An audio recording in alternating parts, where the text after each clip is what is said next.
So, ayan, isukat natin. Uy, true to size. Kasya nga sa akin, B.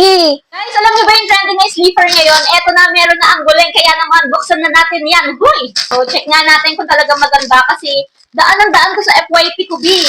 Ay! Maganda nga, B. Tingnan nyo naman. Maganda nga. What you see is what you get talaga, B. So, i-check natin kung talagang malambot nga din siya, B. So, buksan na natin yan. So, pag na-receive nyo nga ho, ayan, naka-plastic po siya. Hindi po siya naka-box, B. Malambot, B. Ang lambot, tingnan nyo. Komportable nga to tiyak isuot, B. Order ko is size 36, 37. 37 ako. Isukat natin kung talaga true to size po siya, di ba? Kasya nga po sa akin, yung 36 to 37. Kasi ang size ko po talaga is 37. Uy, ang ganda, ang lambot, sobrang komportable. Ang ganda niya, B. Totoo nga yung mga napapanood ko, B.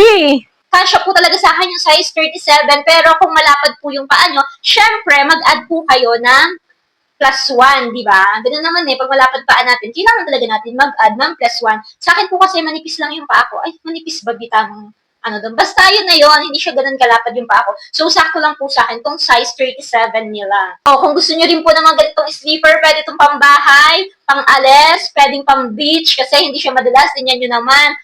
Tingnan nyo naman yung niyan, hindi ka talaga dyan madudulas, B. Parang goma po yung nito.